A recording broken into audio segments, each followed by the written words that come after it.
Hope is what happens when we do good work. So for anybody who's feeling hopeless, just roll up your sleeves, do some good work. The hope will come. It may fade again. Keep doing the good work. I think we can assume that most people are doing the best they can with what their experience is, what their tools are that they have, what their education is that they've been lucky enough to get. Very few people, I think, wake up in the morning and go, I'm going to be the worst person I can be. People often rise to the level of who we think they are. They rise to that. And if you speak to that part of them, the most loving part of them, the most logical part of them, if you speak to that, they'll come to that. They'll find that in themselves. They'll be like, yeah, I am that. I'm not complete in my growth and what I might learn down the road. I don't have a clue about it. It's around the corner. And I want to stay open enough to realize that I don't have a corner on the market for truth.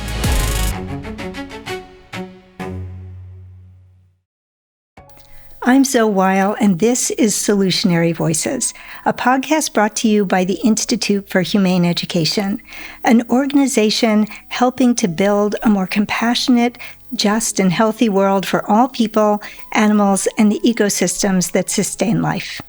On this podcast, we bring together guests on the forefront of addressing local and global challenges and whose lives, ideas, and actions we hope will inspire you to find your own solutionary path. This is a very special episode of Solutionary Voices with a very special guest. In honor of the Institute for Humane Education's 30th anniversary this month, I'm delighted to talk to Rae Sikora, with whom I co-founded the Institute in 1996.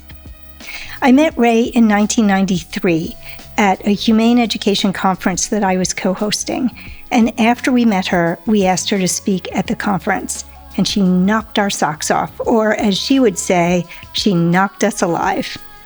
Rae is the most loving and effective humane educator I have ever known.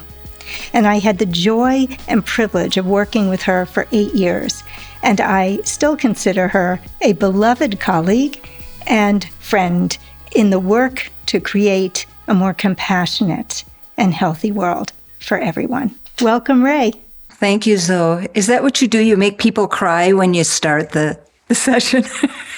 That was a beautiful intro. So how do you think you would have answered the question, what problem are you working to solve, when we co-founded IHE in 1996? I would have just said, what I'm working on is compassion for all life, all species. There it is in a nutshell.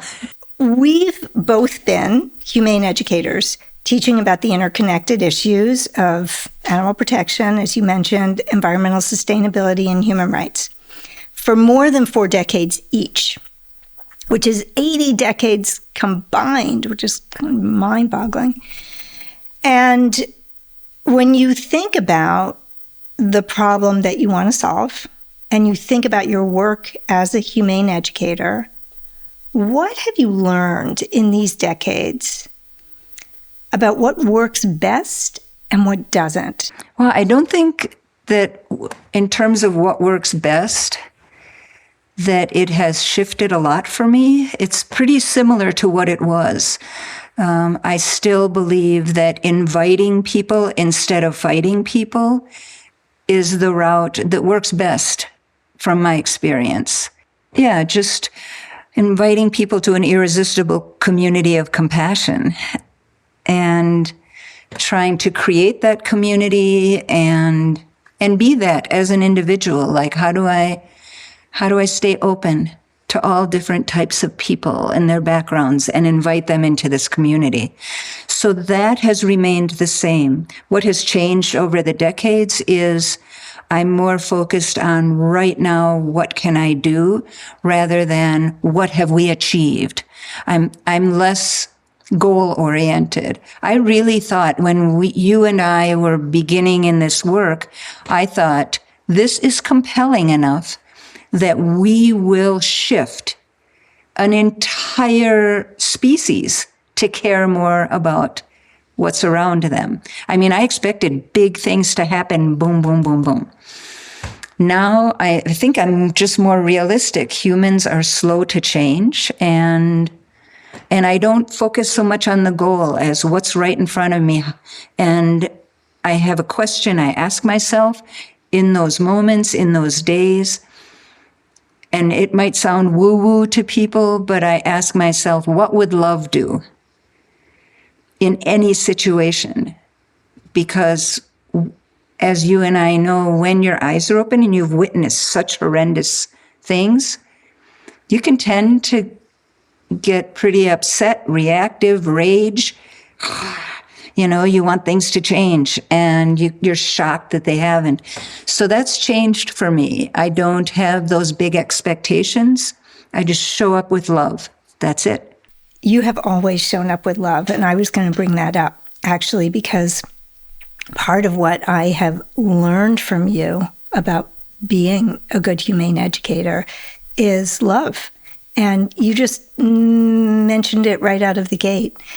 And I also want to loop back to where we are now, where you thought we would be, because that was another one of my questions that I was going to be asking you. But in terms of love, no matter how heartbroken and angry you've been about the harm and suffering that we cause, you always manage to exude that love. And it's contagious, and it draws people to you. And I'm just wondering, what do you do with the anger and the sorrow? How do you manage those emotions and not let them spill out? They're pretty sneaky, those emotions. I'll think, I'm handling this, and then I lie down to go to sleep, and that moment between awake and asleep, boom, boom, boom, boom, boom, boom, boom, it all can kind of sneak in. So I have some tools to keep it not at bay necessarily, because I don't think it's good to deny it, but to work with it in a way that it doesn't disable me every day. And one of the things is I have a daily meditation practice, which keeps me definitely more equanimous with it all. And I dance, hike, paddleboard. The time of actually doing very physical things in the non-human world is my best medicine. And it keeps the balance. There's that tip, and it keeps the balance in that more loving area. Because, wow, if it goes to the other, if I went into the amount of anger or rage and that's what I exuded, it would not be a pretty picture. It wouldn't be effective. It would be like the worst possible strategy to trying to create more love is to respond with rage and hate. We know that. We've always known that. And we still have to manage those emotions. I had an interesting thing happen a couple weeks ago.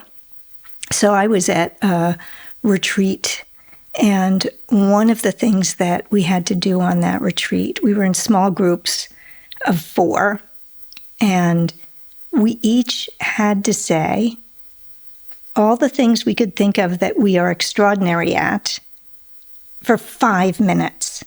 And it was being timed. And if you said any caveats, if you said, well, I'm really great at this, but, or and any caveats, they would add another minute to how long you had to, basically pat yourself on the back. So, sort of like torture, right? Yeah. and I managed to talk for 5 minutes. And after I was done, one of the people in my group said, it's really interesting that you didn't talk at all about your work in humane education, being a writer. I'm like, I didn't. I talked about being a good dancer. I talked about all sorts of things, but I didn't mention my entire life's work as a humane educator. And I was pondering that. And I wondered whether part of the reason was because of the same thing that, you said just a few minutes ago. I really anticipated when we co-founded the Institute for Humane Education that we were gonna launch a revolution of love and kindness and compassion. And I look at the world, and some things are definitely better, and other things are not. And the changes that I thought that would happen, many of them have not happened. And I wondered whether the reason why I didn't say, I'm good at being a humane educator is because of this this way I felt like I hadn't succeeded. And then somebody else did a little bit of a reality check and said, do you talk about, well, she said I had nice hair, which I'm not so sure of, but she said, do you talk about how you have nice hair? I'm like, do I? I have nice hair? Oh, thank you so much. I said, no. She's like, no, because it's just part of you, right? You being a humane educator is just part of you. You didn't think of it. So that was a nice way of framing it. I'm not sure if it's not a little bit of both. I am struck by both of us feeling like, wow, we thought we'd be much further along than we are. And what do we do with that? And I do want to just say a few things to you, Rae, though, about, we co-founded this organization, and it's 30 years later. We have hundreds of people who have graduated from the first and currently only graduate programs in humane education in the world, and they're all doing amazing things. We have thousands of teachers who are integrating the solutionary framework into schools in 67 countries. And then we have all of the people who have been touched by an activity like True Price or Council of All Beings, things that we started doing 30 years ago, and they've been touched and they've shared it and spread it. So, one of the workshops that we offered, we named it Sowing Seeds.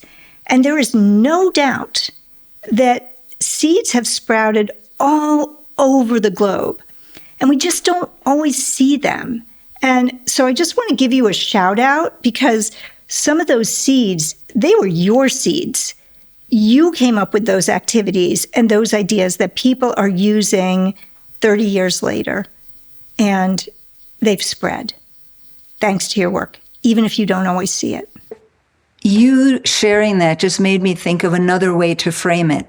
I'm always like, oh, it could be so much better. I could be doing so much more. That's where I focus is, the goal, this big goal.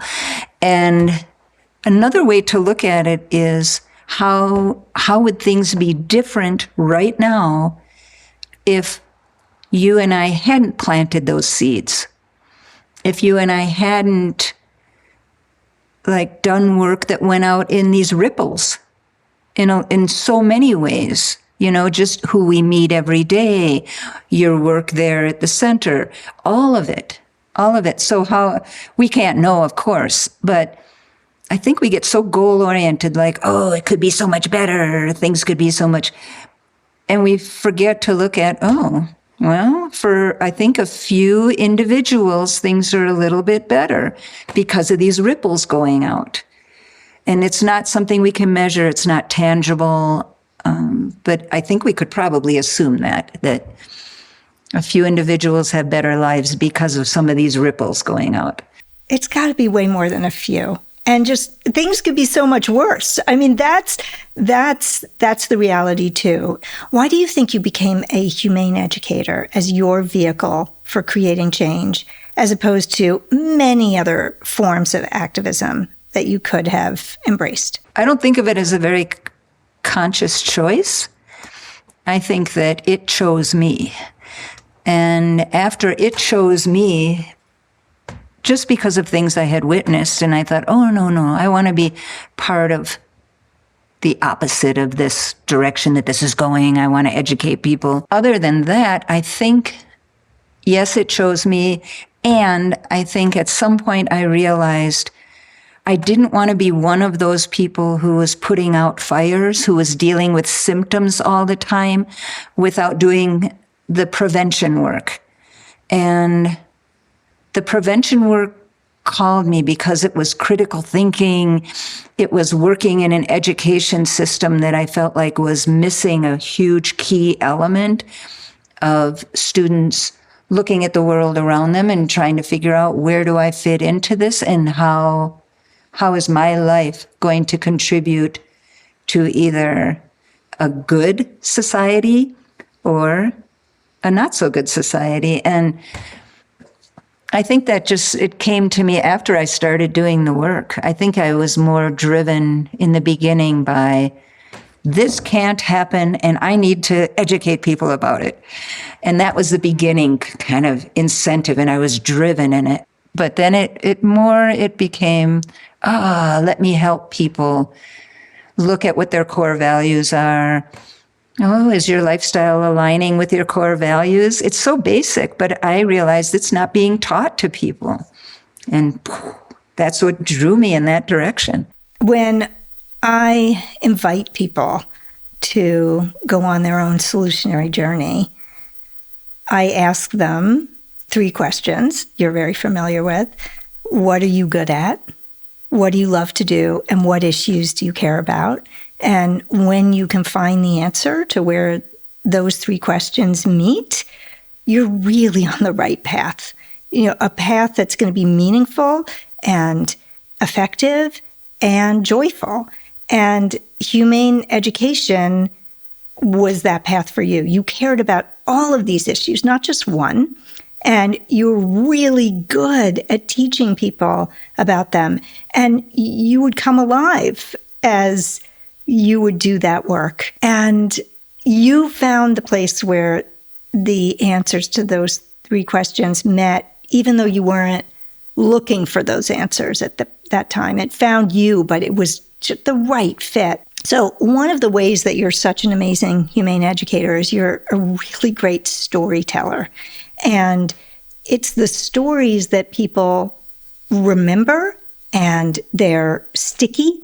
And I'm wondering if you would share some of the stories that you have told as a humane educator that you have found to be particularly helpful in inviting people to step onto a more compassionate path. That was so nice of you to say that I'm a good storyteller. I have a lot of stories.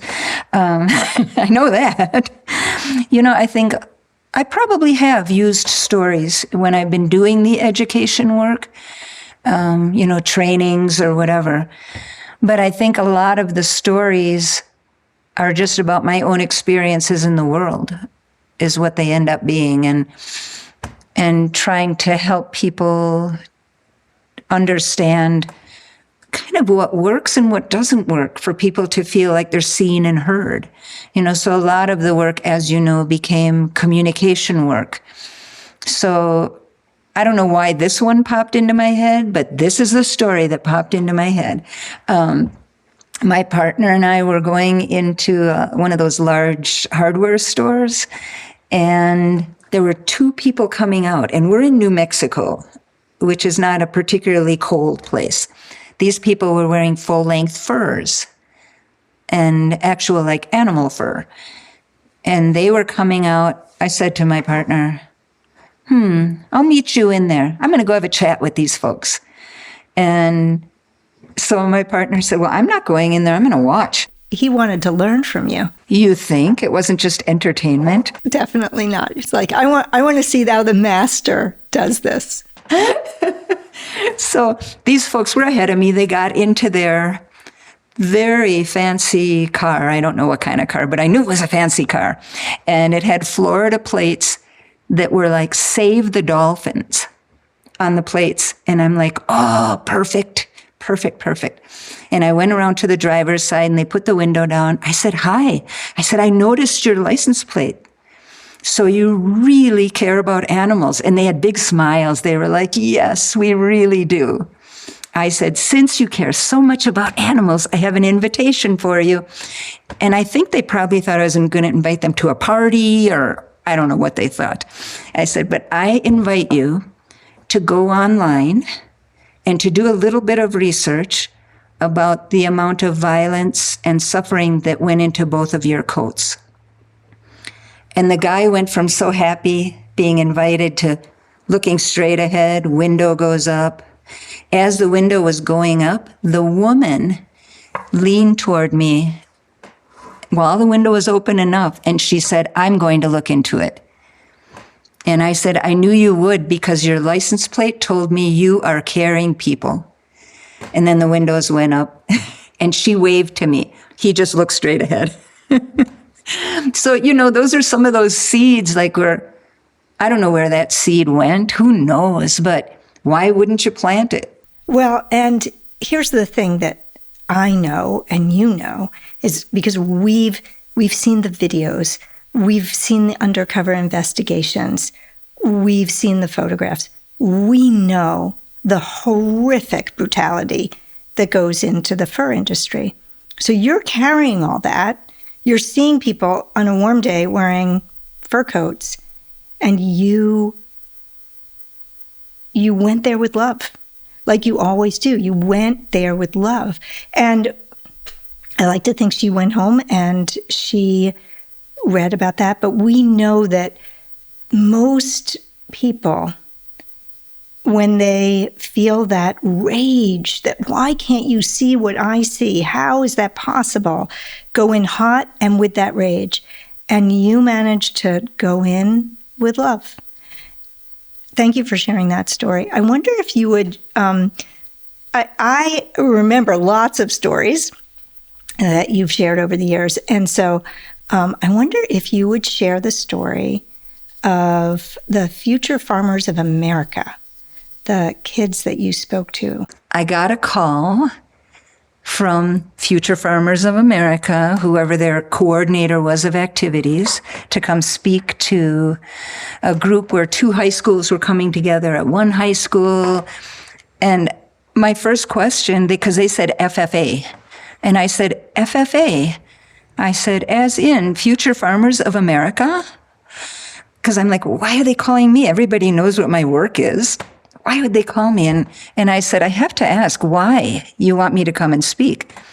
And they said, we want you to come because the kids are afraid of animal rights people. And we want them to meet one. That was his exact words. We want them to meet one. And I said, okay, fair enough. I said, sure. I can do that. I walked into this, it was an after-school program. They were all in their uniforms. They had navy blue blazers and special FFA outfits. And I came in, and here were all these kids. And I was prepping up in front, and I hear these kids in the back of the room. And one kid said really loud, he wanted me to hear it, of course, yeah, I was up in my deer stand, the hunting stands, which are up in the trees. I was up in my deer stand, and an animal rights person came by, and I pissed on her. And I thought, oh, this is good material. I was really happy that he said it loud enough for me to hear.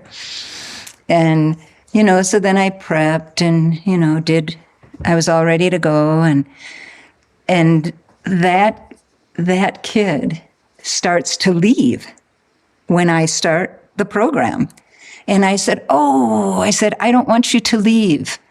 Is there any way you can stay for this? He said, I got to go home because I got to do chores. I said, can your chores be delayed for about 1 hour? And he said, well, I'd have to call home. I said, can you call home and see if you could delay for an hour? Because I'd love to have you here. And then he was just like, well, okay. And he went into this little side office, and I saw him making the call. And then he came out and he said, I can stay. And I said, perfect, because I really want you here. And, I did the program just talking about probably all that I had learned about animal agriculture and what concerned me. And there was a kid in front, and he was really quite belligerent, like, rah, rah, rah, rah, rah. He was like, we treat our animals really well. And, he was pushing back on it. And I said, that is great. I said, I want you to come up and tell a little bit more about what you do. Like in a day, what happens to the animals? You do this every day. I don't. I've researched it, but I don't do it every day. And he came up and he spoke about it a little bit. And then I asked everyone to just see it from the animal's perspective. And did it seem like that was kind? Were they being kind in their work?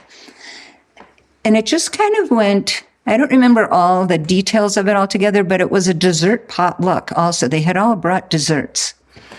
And by the end of it, we had such a good discussion.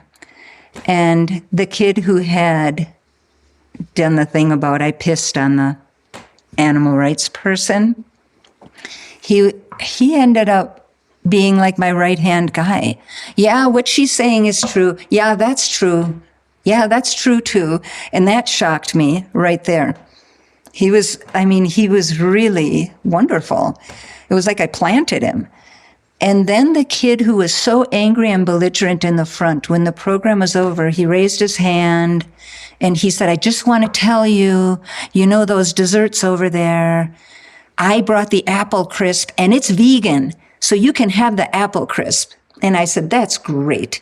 So it ended up being really wonderful. And I tend to, as you know, I prefer not speaking to the choir. I prefer to be in a situation where there are people, when I was in Alaska speaking, there was a guy who worked on a fishing boat who his wife had dragged him there. And I'm like, yes, I want that. I want everyone represented and to be in that unique, wonderful position to be able to have a conversation about it. I remember the Veg Fest in Toronto one year. I was speaking there, and there was a dairy farmer who was in the audience. And he shouts out, "This is a bunch of bullshit." And I said, tell me more. Say more than that. I want to hear.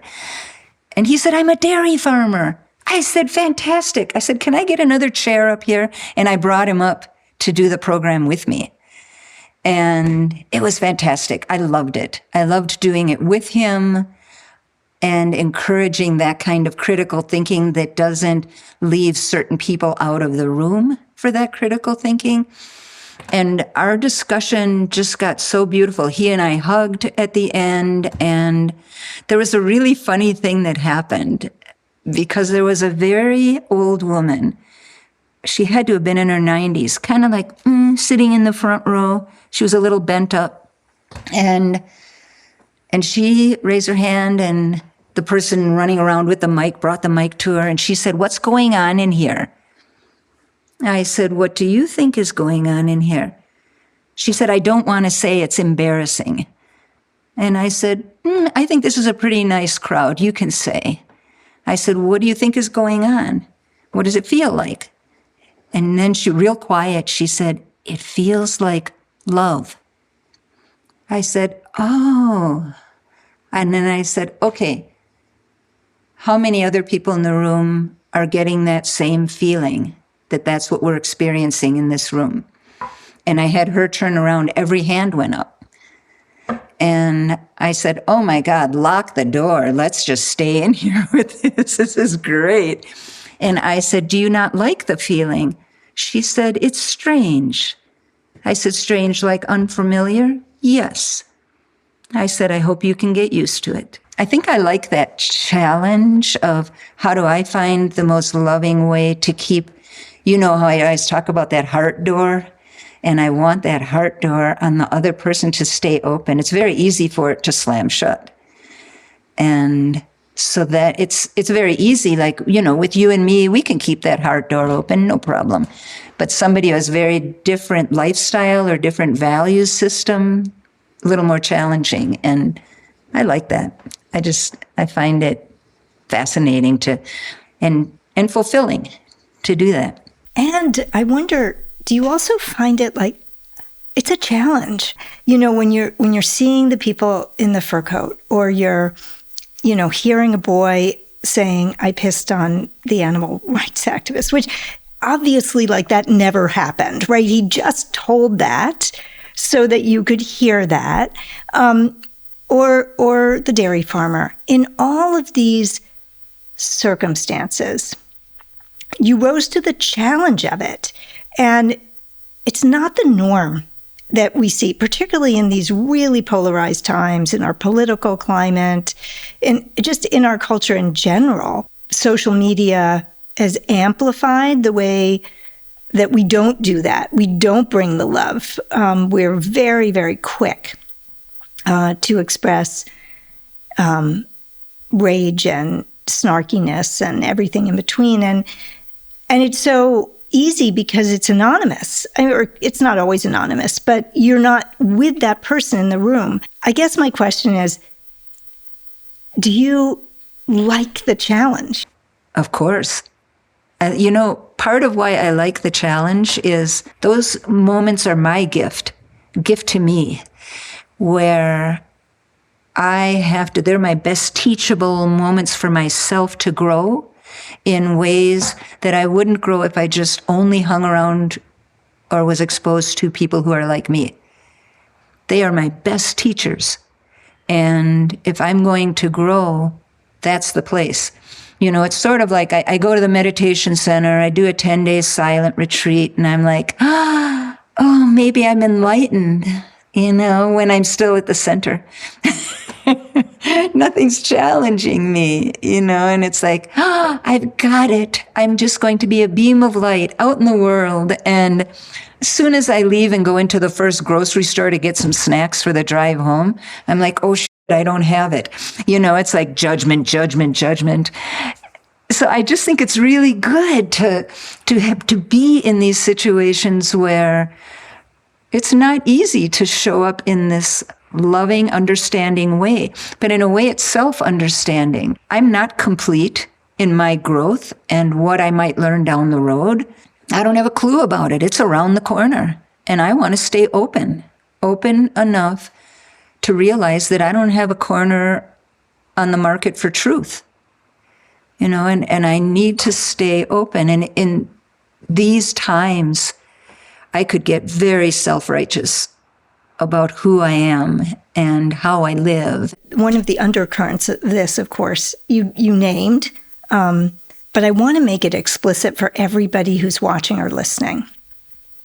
When we respond to the person who we think is doing something wrong, whether it's wearing a fur coat or it's their political views that we don't agree with, whatever it is, when we respond to them with condescension, with nastiness, with sarcasm, any of that, we don't walk away feeling better. When you experienced that moment with the dairy farmer on the stage with you, and an older woman says, I'm feeling love here, right? Love feels good. Love's a necessary thing in our lives, and the more we have of it, the better our lives. So in some sense, being the kind of humane educator you are has just filled your basket with love at every turn. Lucky me, grateful me. Yes, all the time. All the time. I am, if you asked what's your predominant mood each day, I'd say grateful. Very grateful, because it's not something, oh, I did this. I made this life. No way. For whatever reason, I was given all these opportunities and tools. It's not like I was clever enough to go choose all this. I wasn't. It came into my life, and I am incredibly grateful, but I can't take credit for it. I can take credit for noticing it. That's all I can take credit for. In a way, it has impacted in a positive way even my smallest sphere, my micro world. I have a 99-year-old father who was still driving. And no matter what the rest of the family was trying to do with him, he was like, no, I'm going to keep driving. And I finally said to them, look, I'll be there for a month. I was there for the month of April. I said, just lay off for a while and give me a chance when I'm there. It's the same as in Humane Education. I thought he's got to come to this on his own. It's got to be his process. And so I just talked to him. I said, how will you know when it's time to quit driving? And how do you know how your driving is now, because I don't know if I'm a good driver or a bad driver. I'm just used to my crazy driving.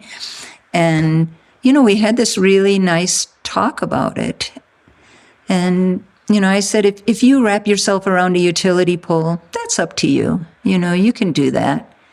But you're likely to hit a pedestrian, don't you think? I said, you're so logical. You know that the odds are pretty good you'll hit a pedestrian. So I just really worked with who he is, seeing who he is, this proud adult human. And I said, I think you're going to make the right choice. I think you're going to use your logic and your caring, and you're going to put them together, and you'll come to the right conclusion. Next morning, he said, I'm done driving. That's it. He's done. Don't you think, and I know you think this, like people often rise to the level of who we think they are. They rise to that. And if you speak to that part of them, the most loving part of them, the most logical part of them, if you speak to that, they often will they'll come to that, they'll find that in themselves. They'll be like, yeah, I am that, and can come to it on their own. I do think that. And when you do it with love and without condescension or trying to control, those are absolutely necessary ingredients that you brought to that conversation with your dad that others hadn't been able to reach him with. So I'm imagining the people who are watching and listening, they all care about issues too. Maybe they're focused on human rights issues or environmental issues or animal issues, or all of them like we are. And they're listening and watching. And what I hope that they're leaving with is this new way of doing their work, whatever that work is. So, they could be working in a situation where they're directly trying to help people or animals. They could be trying to change systems, policies, maybe in the political arena. They could be educators themselves. They could be typical activists, and by typical, I'm putting air quotes around that, the kind of activists who get attention for protesting and being angry. There could be so many different arenas they're working in. And everything that you have said will help everyone listening. This core attitude and approach of bringing non-judgmental love to every situation. And it doesn't mean you're not judging the actual actions. You're just not judging the people. I think we can assume that most people are doing the best they can with what their experience is, what their tools are that they have, what their education is that they've been lucky enough to get. Very few people, I think, wake up in the morning and go, I'm going to be the worst person I can be. It's just not, people are trying, and they just don't. It's a big assumption to think that they know what we know, or they have the tools we have. It's just, you have to assume that people are really trying to do their best. And it's not always easy to assume that, but I do think you have to. I mean, you saw the best in me. When we got together, I was just this pretty much a country bumpkin, and you were this well-educated person, and I thought, you could have been very judgmental of me. And, when you said the thing about that I helped you come to a loving place in your work, you helped me so much with integrity and with being someone that people could trust. What she says, I can trust that is the truth. You really taught me that integrity piece, which it has helped me throughout my life. I mean, I can't say I'm perfect at it, but it's become more of who I am because of you. Well, the idea that I would have felt anything like you're a country bumpkin. I know you were from Wisconsin and I was from Manhattan. I was a country bumpkin. But you were my role model. Like, I heard you speak and, I think my jaw dropped, like, wow, this is the most powerful humane educator I've ever heard. And then, the next thing you know, we're working together. So you were inducted into the Vegan Hall of Fame. And we both know how much easier it is to be vegan now than it was back in the 1980s when we became vegan. And yet such a small percentage of people have become vegan in these decades. I thought it would be so much more by now. Me too. You too. Yeah. You just talked about, people are doing the best they can. And I totally agree. How is it that the best that we can do is where we are today? I don't have a nice answer for that. You're more of an optimist. You still see that, I think, that you still see that things could turn around. And I don't know I'm kind of reversing this to a question to you, which is, how do you keep going, doing this, seeing what's going on in the world? We've done this work for so long. Our compassion revolution hasn't materialized yet, and something keeps you going. You are an optimist for sure. My optimism has really been challenged in recent years. And I've thought about it a lot. How much hope do I have? I still have hope. I still have optimism where it's evidence-based, where I've seen things actually shift in positive ways. But here's the thing I realized. Hope is just an emotion. It comes and goes. Sometimes it's stronger, sometimes it's weaker, and it doesn't matter. Now, I say that as somebody who also knows that hope does matter. It's often the fuel for people. Without hope, why do anything? And here's what I mean by it doesn't matter ultimately, or it doesn't matter for me that I have hope every day.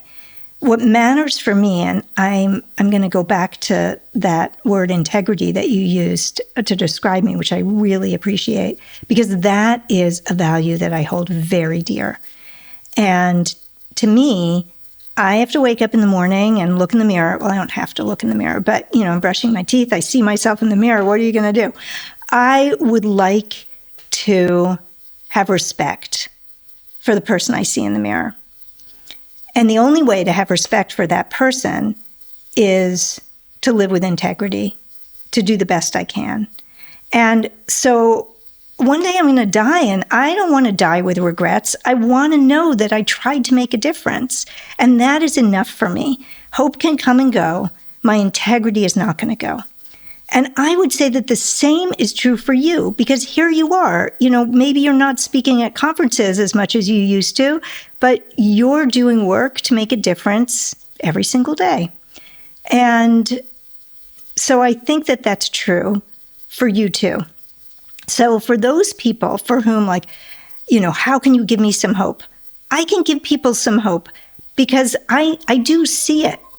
I see it in the work that we do all the time. So, I mentioned that the solutionary framework is being brought to students across the globe. And these kids, they often start out feeling hopeless, and they do a solutionary project and they make a difference and they solve a problem and they feel hope. They feel hope because they can see the impact of their work. And knowing that hope is generated by action. I mean, there's, quotes that you and I have shared many times, like Joan Baez's action is the antidote to despair. Is, one that is absolutely true for me. And my favorite quote about hope is from Professor David Orr, who's a professor at Oberlin College, who said, "Hope is a verb with its sleeves rolled up." Hope is a verb. Hope is a verb. Hope is what happens when we do good work. So for anybody who's feeling hopeless, just roll up your sleeves, do some good work. The hope will come. It may fade again. Keep doing the good work. So that's my long answer to you. It wasn't such a long answer, but it was a perfect answer, because what it did is make me look at, I claim to not be one of the hopeful people, but I'm like doing action all day to try to help others. And that doesn't have to be based in hope necessarily, but it is hope as a verb, as you said. People say to me all the time, they're like, oh my God, how many fosters have you had? You're what? You have a pelican in the pool that you're saving? Like everything. They're like, how can you do this? You have to keep letting go of these animals, letting go. And I'm like, this is my joy. There's that good life going out there. There's that good life.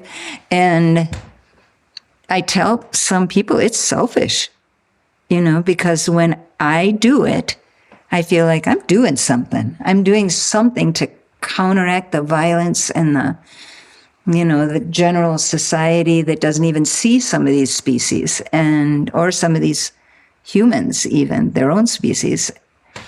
So it is selfish because I get so much from it. I'm like, woohoo, that one's in a great home. So one of the guests that we had on this podcast, Tom Cledwin, when he was 26 years old, he donated one of his kidneys to a stranger. And, for many of us, that's like the highest form of altruism, giving away one of your kidneys. Every day he looks at that scar and feels good about what he did. Every day he knows he saved a girl's life, a little girl's life. And I think we can all remember, like after, hearing you speak, I hope people all remember like, the love just rebounds. It just rebounds. And so I want to wrap up. I have 2 more questions.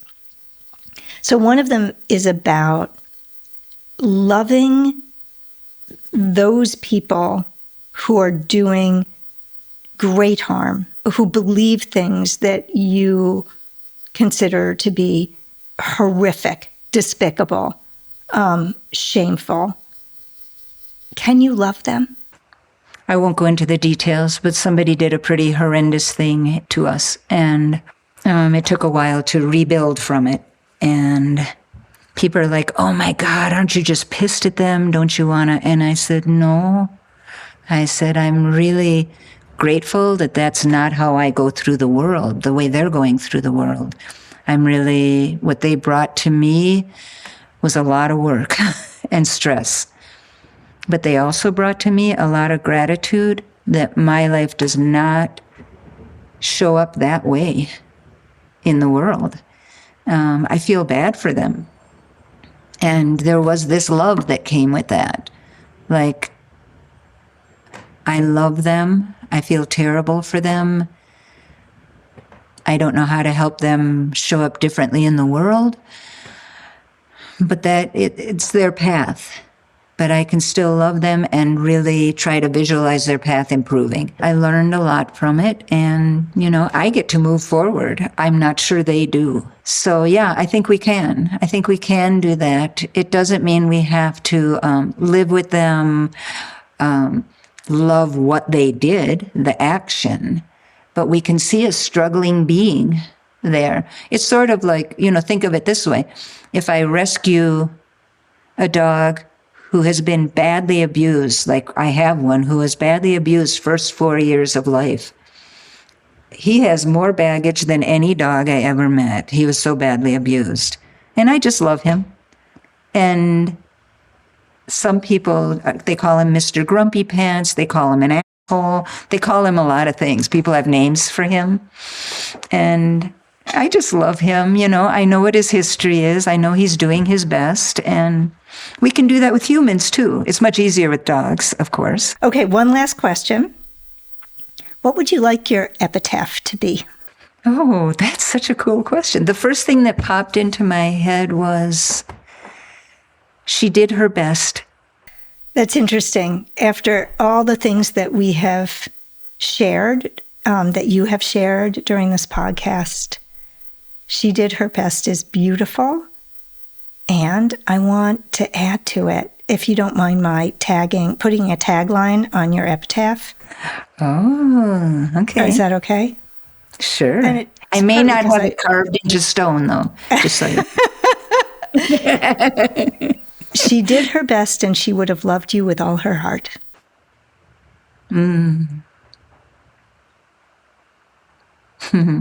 That's sweet.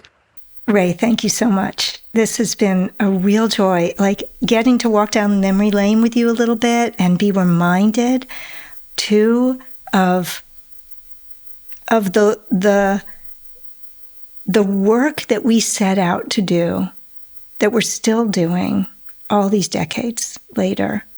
And I have no doubt at all that things have changed for the better because of you and everything you've done in the world. So thank you. You know, I don't know how we end up in these positions where someone comes into our life. I never think it's an accident, whoever comes into my life. I try to pay attention. But all those years ago, you coming into my life, wow, the trajectory of my life just went a whole nother direction. And I'm so glad it did. I'm just so grateful for you. Likewise. Thank you, Rae. Love you, Zoe. Love you, Rae. Thank you so much for listening to this episode of Solutionary Voices. This was a very special episode with the co-founder of the Institute for Humane Education, and I hope that you will go visit humaneeducation.org and see all that has transpired in the 30 years since Rae and I co-founded IHE.